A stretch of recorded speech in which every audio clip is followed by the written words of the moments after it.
Good day, everybody. I'm delighted to be here and share with you a journey which culminated in this book, Beautiful Minds. As you heard, I lived in Kenya, and the Swahili word for journey is actually safari. So this is my safari. It wasn't so long ago that I was a student as well for 2 years, so that was kind of interesting, working with a group of millennials. I'm an expert at Snapchat and things like that now. Anyway, I'm going to take you through what is effectively my personal journey a little bit in the way that this book came together. It's called Beautiful Minds, and the project was designed to try and capture the value of brain imaging and bring it into the public domain. And this whole thing started as nothing more than a conversation. And I had just joined the board of the Institute of Mental Health Research here in Ottawa. And there was a discussion about the Brain Imaging Center. And you're going to see a little bit about the Brain Imaging Center in a minute. And somebody said, why don't we publicize some of the images that we get from the Brain Imaging Center as a way to sort of help people understand what we do, raise awareness, and also perhaps, of course, raise funding. So after the meeting, I went into the office of the then CEO, and I said, it's a great project, but why don't we make it more relevant? Why don't you take some photographs of people as well as just of images that are going through the scanner, and then you create a story. At that particular time, I was a closet photographer. iPhone, cheap camera, travel, but I like photography. And this conversation developed, and eventually we created what you're going to see now, the concept of Beautiful Minds. The problem was I didn't know how to take good photographs. So I had enrolled myself in a part-time course at the School of Photographic Art.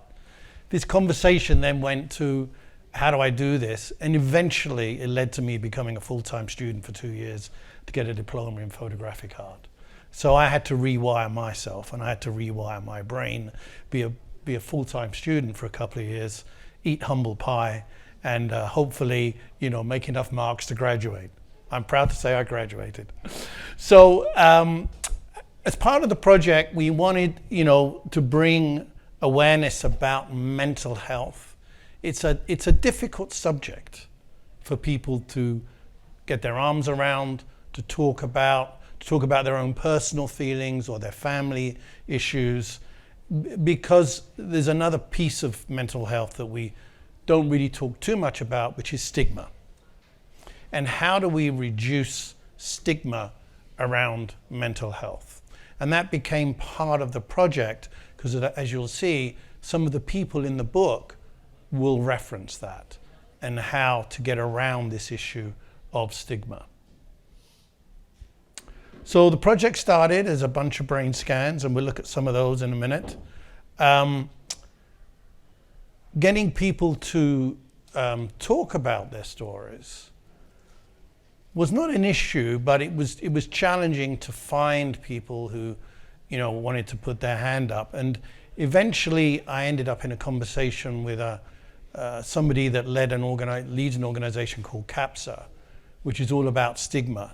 And as a result of that, we focused on people who had stories to tell about substance use disorders, addictions. And I partnered with this organization, CAPSA, and I partnered with the Royal, and we started the project. As the project was unfolding, I too suddenly found myself immersed in a very challenging situation from a family standpoint. My daughter had developed a significant substance use disorder. And then it came into the family. It wasn't there when I started the project. But during the project, I suddenly became very aware of what addiction's about, what substance use disorders are about, and how it affects families and how it affects individuals. I'm happy to say that after 3.5 years of hell for everybody, my daughter will celebrate 2 years of sobriety this coming March. And she's now a student at the School of Photographic Art doing a full-time diploma.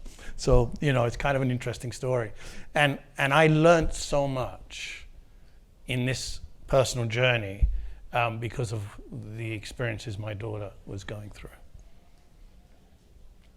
So the idea of the project was sort of talk about innovation, research, the relevance of that, to talk about impact of research, to do something a bit different, groundbreaking, something that connected art and science, that had a purpose, something that might break barriers, might help somebody, and, you know, also it's in Ottawa. So, you know, it was kind of cool to do something about Ottawa. So, you know, it is the science in art and the art in science. That was kind of the concept. Oops. So this is where a lot of the work was done in terms of generating the imagery. This is the PET fMRI machine at the Royal in the Institute. It's the only machine of its kind in Canada that's used solely for research. Because they're effectively diagnostic machines, MRIs. But this particular machine is a PET fMRI, and we'll talk a bit about that. But it is dedicated for research, and it does not do diagnostics. So if you have a bad shoulder and you want to go get an MRI, you can't go there. You have to go somewhere else. No, it's not for diagnostics. However, to your point, I'll come back to that because we are doing clinical research, which is about that. So that's the machine. Whether you're involved in a clinical trial, and you might be a patient of the Royal, or if you're a healthy volunteer, and right at the end of this, there'll be an opportunity, if you're interested, to be a healthy volunteer, because we're looking for healthy volunteers for our clinical trials. But there you go, that's in the machine. Now you'll notice that if you're going to do this, you have a cage over your head. I spent an hour and a half in that machine, barely not being able to move, claustrophobia and all of that good stuff. So, but it's not invasive, right? I mean, so. And then this is pretty much what comes out of the scans. And we'll look a bit more at one of these, but this is actually a snapshot of the screen in the control room, and that's the software at work, and so you get this black and white kind of imagery. So looking at that more specifically, this is the MRI, which is like an X-ray in 3 dimensions. This is something called PET, which is actually where you do light up the brain with radiochemicals. So a bit of radiochemistry. That's slightly invasive because you do get injected with a radioactive dye. And then, you know, if you combine the two, you get something that is effectively structure and function. So the PET is actually measuring brain activity. Most PET imaging is measuring cellular metabolism and activity, because a lot of the dyes have glucose. And so when you inject the dye with the glucose, you know, you can measure the metabolism of the cells. So that's basically what you're doing. You can overlay them and you get structure and function.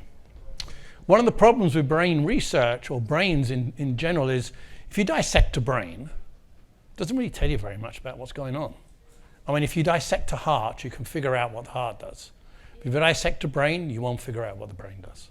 So our knowledge is, you know, we haven't scratched the surface yet.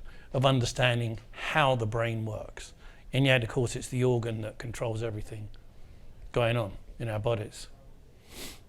Part of this technique and technology that exists at the Royal is it's able to generate these things called tractographs. And that's taken off the web. Those are not my pictures. And this is actually measuring water flow through the axioms of the brain. And it starts to give you some information about the circuitry of the brain. Because the brain's just, it's like a big electrical box. It's just neurons and axioms and synapses. So this particular machine can measure in real time effectively the flow of water through the neurons. And that then gives you information. And the colors actually are quite important. Red, green, and blue indicate certain aspects of what's going on in the brain. And then from some of the software that comes off the machine, you can also sort of look at the surface of the brain. So we get to this point, and my challenge is, okay, these images, yeah, okay, we're going to do with these. They're available on the web. I'm not sure how we can turn these into anything that people are going to find, interesting, different, and powerful. But, the idea was that we would try and tell some stories. We'd try and create something that became a coffee table kind of book. Something that might be an exhibition. This became my portfolio work for my diploma. So, I had to do a good job, otherwise I wouldn't graduate. Maybe we get some corporate sponsorship, and maybe it could be potential for the hospital to use in galas and things like that. And as it turned out, that has been the case. Now, COVID got in the way of this, so there weren't many galas going on while the book was being put together, or meetings, but actually some of the imagery is now being used by the Royal in some of their fundraising work. So let's talk a little bit about the book. This is the book here. There's a copy at the back. It's a book that I dedicated to all of those who are in recovery or who are seeking help. The book talks, and you'll see, about lived experiences. There are stories, and it talks a little bit about brain research. It's 67 pages long. It was printed in Germany because the quality is better in Germany, and my son helped me with the book, and he lives in Germany, and he's a photographer as well, so he helped on the book design. We printed 400 copies for Canada. It's available on my website. I'm not here to sell the book, by the way, but if you wanted to buy the book for a short period of time, you can buy it from my website at cost.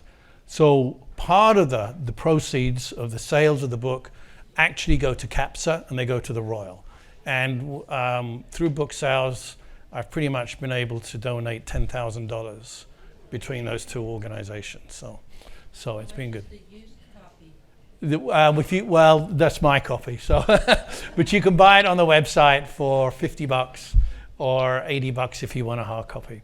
And it was published, so it has an ISBN number and everything like that. So that's the book. And the book starts to reference factoids about our brains and how they work. Things that most people kind of know, but just to remind you, our brain weighs around 1.4 kilos. There's 100 billion neurons in there, which is just, hard to fathom. We can do three-dimensional image rendering now with software. The PET chemistry I mentioned. The MRI is a massive magnet. It's 60,000 times the magnetic strength of the Earth's magnetic core. We're allowed to visualize. And all of this research is now focused on a continuum of understanding how to detect disease, how to treat disease, and then how to prevent disease in the brain.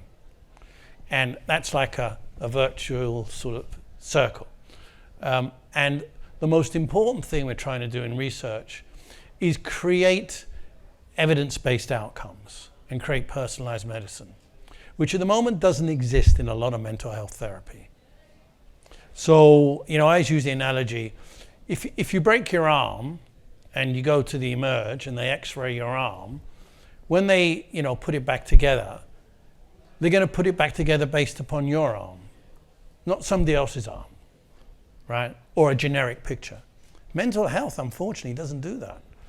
A lot of the drug concoctions that are prescribed or treatments are relatively generic because we don't know enough about the individual brain to be able to give an evidence-based treatment to that individual, a personalized medicine. So part of what the work at the Royal is doing is to try to create a personalized, evidence-based outcome for patients. So these are the kinds of images that I was working with to create the book imagery. And so I had to learn how to use a variety of different softwares to take, these are called DICOM image platforms. And you can start to do some things with them. So this is, black and white, this is what you get, but you can start to color certain things with the software, and you can see, this is a screenshot of the software on my computer. But at the end of the day, it's not that arty, it's not that exciting, and you can go on the web and you can see that, 10 zillion times. So my big challenge was, okay, let's get creative. And a lot of the problems were the images are low res. So, this looks like this tractography here. I mean, you can see it's very low. It's 70 dpi, dots per inch. It looks like a bunch of beads strung together, and it's not very arty. Is that the facial structure of the actual? That's the facial structure of the subject that was, yeah. So that's actually somebody that was in the scan. So you can do some funky things with it, right? I mean, it's not too bad. That image is in the book. But then we had to get creative. And so the next stage, and these are in the book, was I started to be able to do, well, I think that's kind of interesting, that's not too bad. This is somebody who was part of the volunteers for the book that went into the scanner. His name is Gord. He's executive vice president of CAPSA. You can see this is Gord because there's Gord's glasses. And that's Gord's brain. Now, if there's any students here in the photographic courses of Algonquin who are experts on Photoshop, they're going to say, it's not. So how come the magnetic machine didn't rip his glasses off? Oh, no, because I overlaid that on his photograph. So that's a bit of trickery. So that's Gord. I took his photograph and then I put his brain on top of his and did some Photoshop. So the imagery, when it takes it, does it like they're in layers, like each little layer. Yeah. So this image here is something that I can generate with the imaging software. But the machine does that? Yeah. That's off the machine. Now this is the tractography, and this is where we now start to apply various artistic techniques. Now, you remember the images I showed you before that looked like a bunch of spaghetti and beads? This is a high-res image, and I used resolution software to create that. And it took a lot of time and but that actually is her brain. So that is actually Katie. Katie is actually the physicist that manages the Brain Imaging Center. So this is her brain overlaid on her portrait. And that's her brain working. And when we were doing this, and we do this in clinical trials, we ask people to think of different things. So think of your happy place. Think of the Sens scoring a goal. Think about -25 in winter. And you get different emotions, right? And this will change. The colors will change.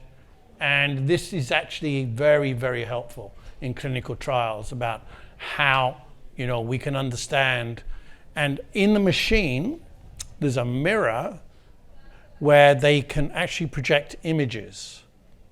And you can do math in there, or you can do other things, and your brain will react and respond differently.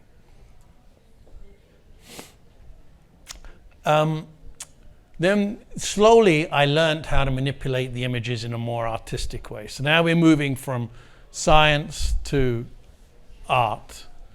But in the book, I wanted to, you know, it's not a neuroscience book. You know, you're not going to learn about, you know, neurology by reading my book, but there are some little factoids in there which are interesting around, you know, where our abstract thoughts lie. One of the things that's really interesting is that, you know, we talk about left brain, right brain, but the brain's not symmetrical, and it varies according to who we are. So, you know, I particularly like this image because that's sort of a surface rendering. That's what it looks like inside, and there's a kind of movement thing going on there because our brains are always working, of course. Then we moved into the portion of the book where we actually tell stories of people who have lived with substance use disorder. I don't know whether you know this guy. Does anybody know who this is? This is the president of Carleton University, Antoine Bacon. And Antoine was very kind to come and be photographed. So I started to do the portrait photography, which is part of my project for my portfolio. And everybody tells their story in the book. One whole page of the book is devoted to these individual stories. And, you know, and Antoine, he was clinically depressed for about 20 years, self-medicated with alcohol and other substances. And he turned his life around. And what is really interesting about him is that when he went for the interview to become the president of Carleton, this was the thing that he put on the table about who he was and why he should be the president. So he used his experiences and his recovery to get the job. And anybody that knows what's going on at Carleton and Antoine, I mean, he's doing a fabulous job. I mean, it's stunning. So, and he says, you know, my recovery and the meaningfulness of that work are intrinsically linked. So he links his recovery to his purpose in life as being the leader of Carleton University. This is Jezebel. She was a really interesting person to photograph. And if she was here today, she'd tell you, she has schizophrenia. And people that are managing schizophrenia, they move a lot. And it was really challenging to get Jessie to sit still, but she did. And as you can see, she's got a very interesting style to her.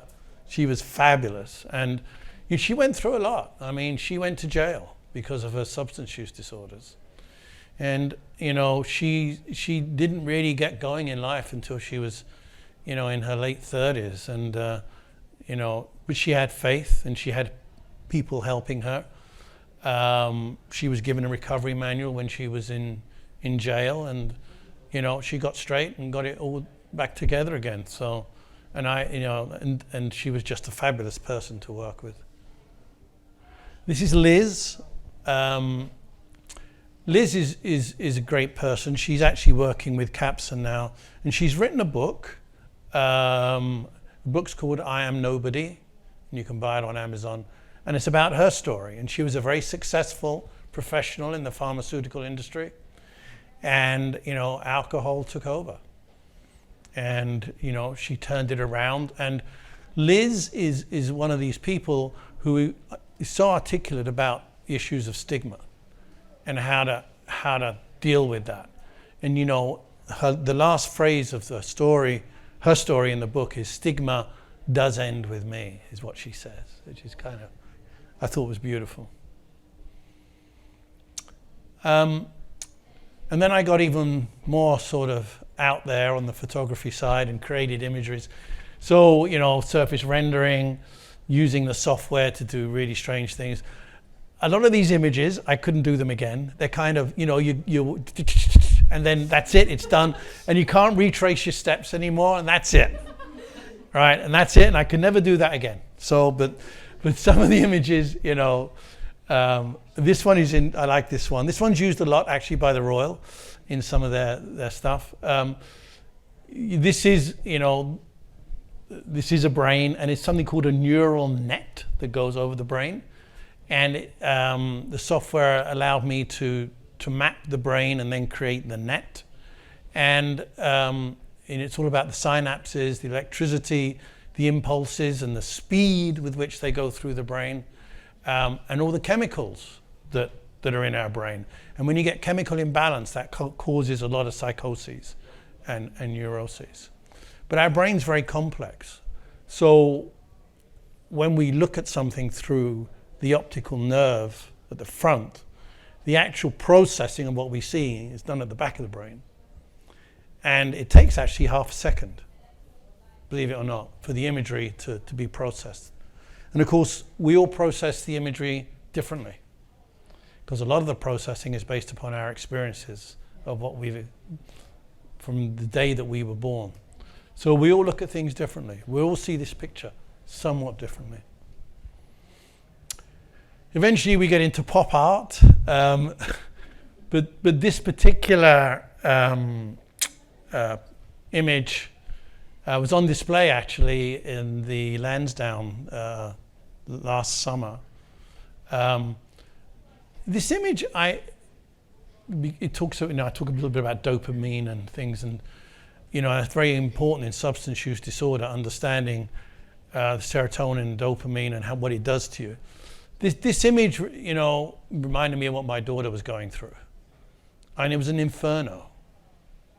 And, you know, the inside of the brain, that is a brain, but obviously, you know, somewhat rendered and manipulated by yours truly.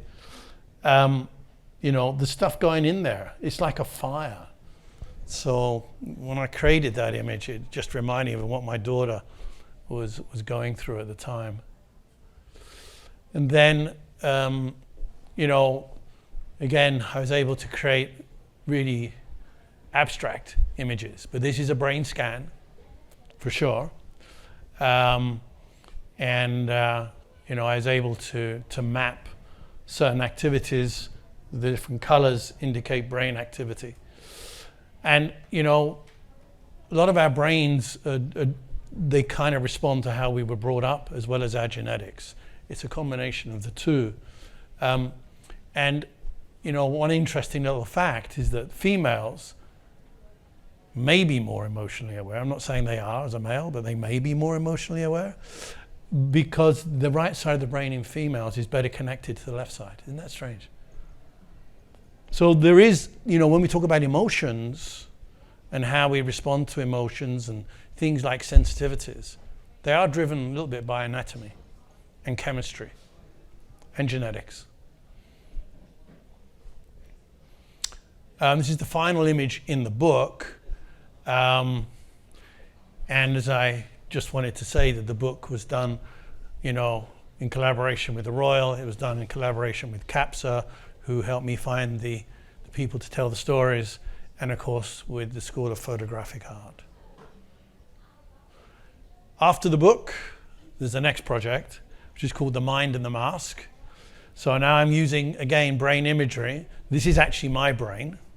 This is me somewhere hidden in there. And sort of trying to, because we all mask our emotions. We never really tell people what we're thinking. I do. So, you're an exception. But we all, you know, we cover our emotions sometimes, and particularly people that need help. They're the ones that never share, and they're the ones that should share most. So I'm doing a project called The Mind and the Mask, doing even more funky. This is my brain in turmoil. And so this is what I'm working on right now, and there's more to come.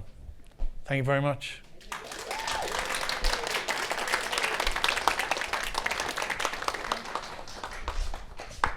You want to hop Thank up you on so here? much. Yeah, please. Thank you so much, Stephen, for that amazing presentation. Then it's time for questions of our audience. Hi. Hi. This was great. This is so interesting. It's more like thoughts that I'm gonna say out loud and see how you reach them.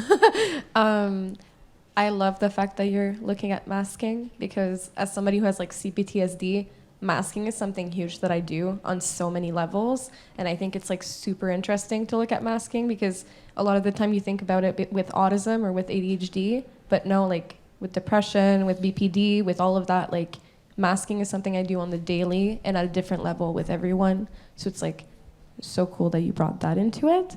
And it reminded me, I was just gonna ask, well, kind of say, I don't know if you've ever watched on YouTube, there's like Soft White Underbelly, and he does these interviews with people who are like schizophrenic or depressed or living on the streets or prostitutes or sex workers, and I feel like you would enjoy these videos, and I feel it's like super interesting because they're unfiltered, just like explaining their lives, and it's just like, yeah, I don't know. I thought, Well, thank you. Yeah. I haven't seen that, but I'll go and take a look. Yeah, it's for really sure. interesting. He also interviews like really insane people. But like, yeah, there's like insane like neo-Nazis, period. But yeah, so, Okay. so it's like super interesting. But yeah, that's it. Thank you. Thank you for that.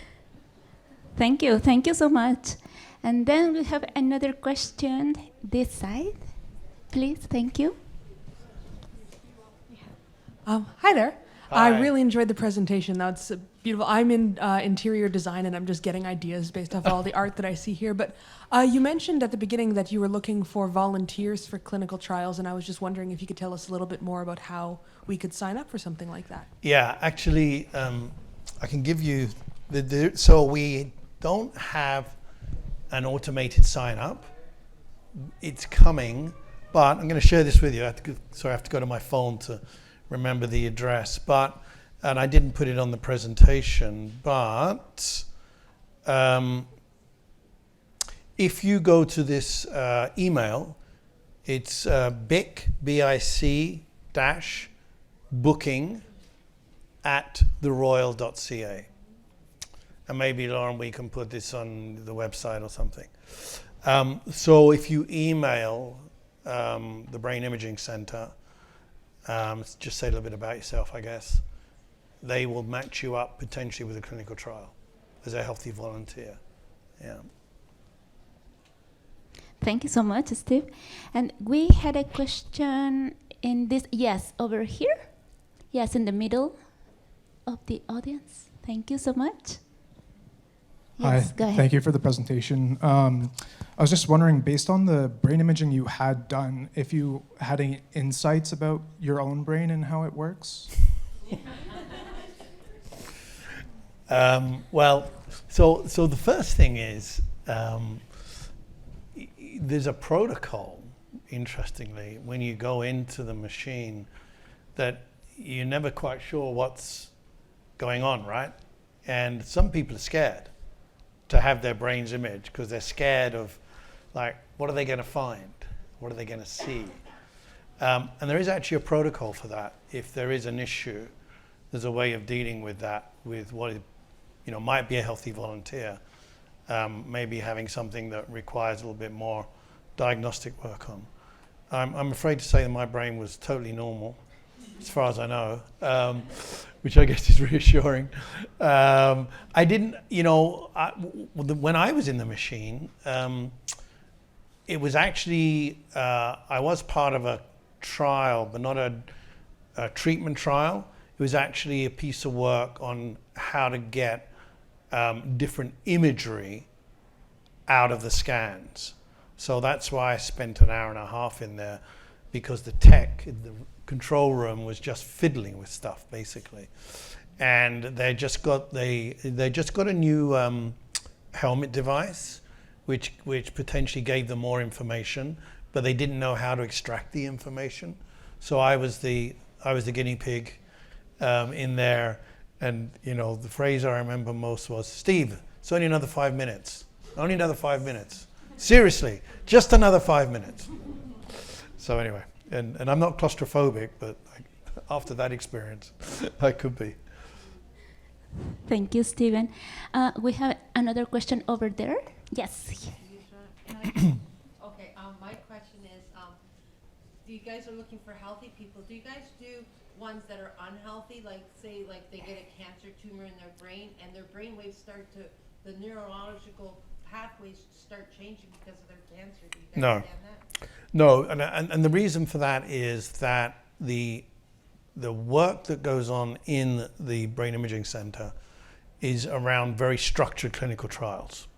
So the people that are in the clinical trials who are not healthy they have to go through, like any other clinical trial, they have to go through a protocol to see if they qualify or not. So they will be referred to the Brain Imaging Center clinical trial because they have certain characteristics and require certain treatment that fits the protocol of the trial. So they are very structured trials. They're not random. They are always looking. One of the biggest challenge in clinical trials is enrollment. Not so much of healthy volunteers, more around patients who fit the criteria, because a lot of patients wouldn't fit a criteria, whatever that might be, for a trial, for a variety of different reasons. So it tends to be quite restrictive. That's one of the challenges of any clinical trial, because you're trying to measure, what they call endpoints in a clinical trial. So the start point has got to be quite similar, and that's how it works. Well, so it sounds like someone was missing a piece of their brain or something. Wouldn't you learn a lot more through the brain imagery? But then they would go for a diagnostic somewhere else. Oh, Yeah, okay. yeah. Different trial. Yeah. Okay, awesome. Thank you so much. Oh, we have more questions over there. Great presentation. I just had a little question. We're both in the PR program and we're about to embark on a fundraiser for a mental health charity based in Ottawa known as Upstream. I was wondering if you had any tips on creating engaging stories that help, that both spreads awareness and engages the general public. Thank you. I think I've been in the fundraising kind of game for quite a while. As a volunteer, I always think the most empowering things are people's experiences. It's kind of standard protocol a little bit too. You put somebody on the stage who tags people's emotions, right? And they do that by telling stories about their own experiences, and that's the standard way of doing things. I do think these days in fundraising you have to get really creative. I do think traditional fundraising doesn't exploit social media enough, but it's difficult to get heard, with all the noise and chatter of social media. So how do you differentiate from somebody else's post and so forth? Generally having somebody that's kind of known as well helps a little bit, I would say, in grabbing attention of people. And I also think it's fundraising is no different to selling. You have to segment your audience. So you need to be, you can't expect everybody to contribute to a fundraiser. The more targeted you are in selecting those that are more likely to put their hand in their pocket, the more successful you'll be. And we have more questions over there. Yeah. Oh gosh. Hey, Hi. for the people that you photograph in your book, are you able to document their journey, and as the brain changes throughout their No, their their journey is varied. And not everybody actually, unfortunately, because of COVID, not everybody had their brain imaged. So the original plan was to do that. In fact, the original plan was to get somebody famous in there and have their brain imaged. And I'll tell you that, we approached Daniel Alfredson and he would have done it, but then COVID came along. And then all the issues around COVID meant that we could only get certain people in there. In fact, Antoine, was the first story, he was due to be imaged. It was in the middle of March. Guess what? We couldn't get him in there. So then it became very challenging to do that. So and when I started the project with the Brain Imaging Center, the machine wasn't being utilized 100%. Now it's full because we have so many clinical trials going on, which is a good thing. And so I was a bit lucky that I was able to get access, because in photography it's always about access. So I had access, but today that may not be the case. But I'm still working on the next project with the Brain Imaging Center. In fact, we don't even call it the Brain Imaging Center anymore. It was then. It's now called the Clinical Brain Research Center, because we're now doing all these clinical trials, and we're collaborating with other folks too. So one big trial, very interesting, is on the connection between mental health and physical health. So if you have mental health issues, particularly depression, you are more likely to have a cardiac event than the general population. So we're working with the Heart Institute on understanding some of the networks in the brain and how the brain might be affecting cardiac function. Thank you very much. And we have another question over there. Yes. Hello, thank you so much. That was a great presentation, thank you. Thank you. I'm feeling like this is very Banksy, and you're the next Banksy, but with some education behind it. So my question is about more to follow. Is there going to be another book?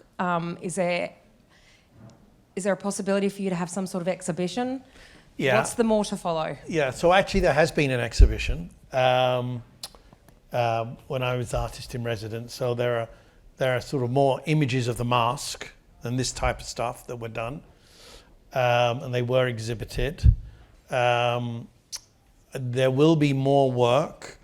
I don't know whether there are plans to do another book, and my current thinking is that the next book would actually be more informative about neuroscience and actually go into a bit more depth and have more articles about the brain, because I think people are genuinely interested around what is that in my head, how does it work, and what do I need to know about it. So I do think there's an appetite for that, and that's something that's kind of in the works. Yeah.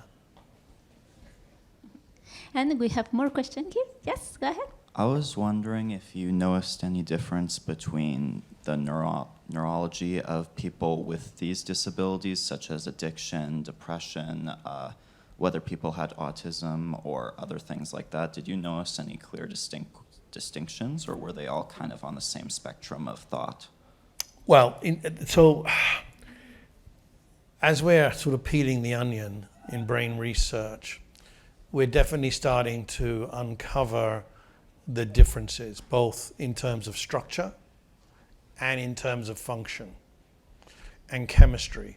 So it's really three elements. One is, if you look at the morphology of the brain, absolutely there are differences, because some parts of the brain may be working overtime, other parts of the brain may not be working so well, and that might reflect changes in the morphology, particularly around some genetically, disposed disease. The chemistry of the brain, which is really challenging to understand, is changing for sure. And then the neurology of the brain, the cellular and the synaptic structure.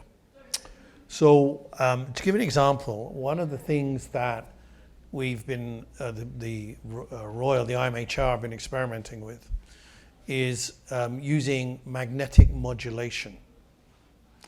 And so the Brain Imaging Center, or the CRBC as we call it now, is actually measuring in real time the effects of neuromagnetic modulation.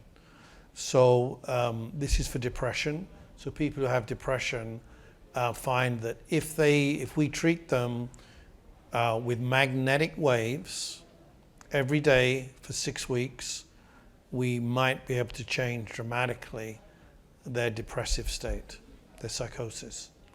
The challenge is understanding what's going on. Why? So cause and effect.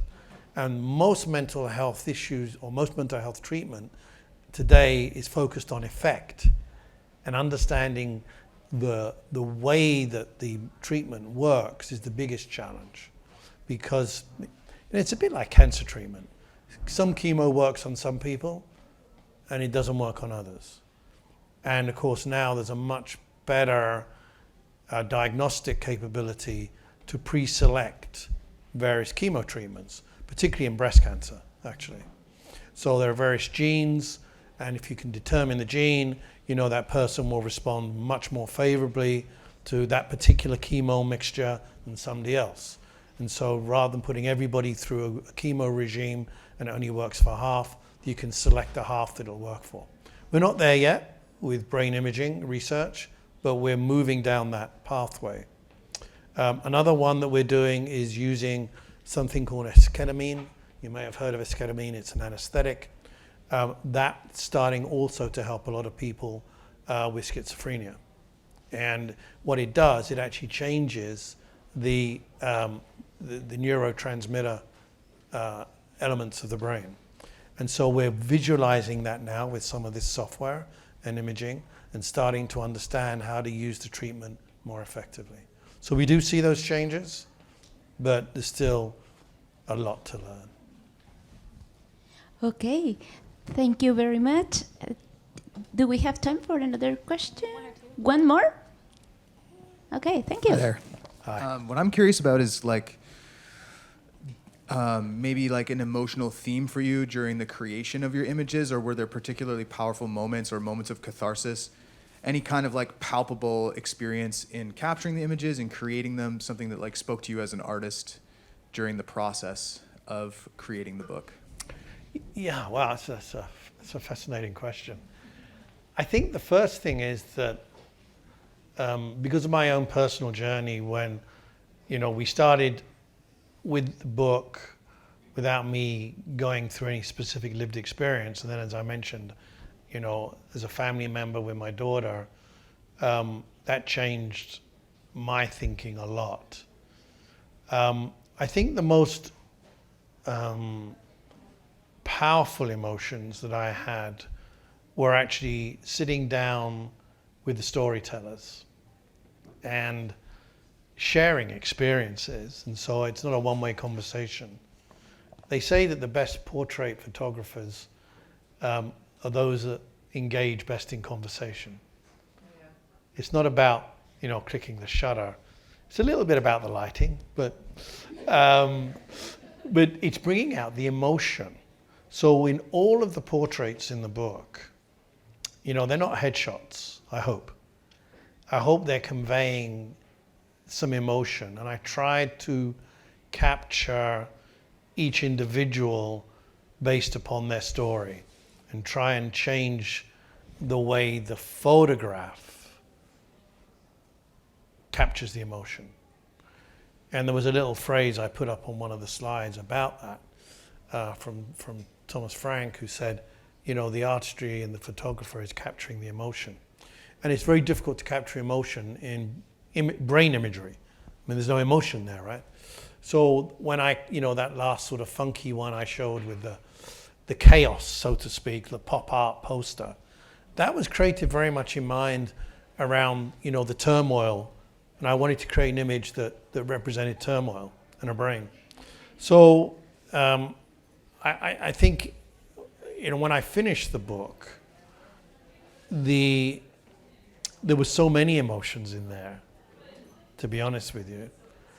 But the ones that probably stuck with me most are the stories. Thank you. Steve, thank you very much. Thank you very much for sharing with us this presentation. Thank you very much for sharing with us your experience, and congratulations for this beautiful, beautiful book. Thank you very much. It's been a pleasure having you with us today. Thank you very much, and thank you for coming. Yeah. you.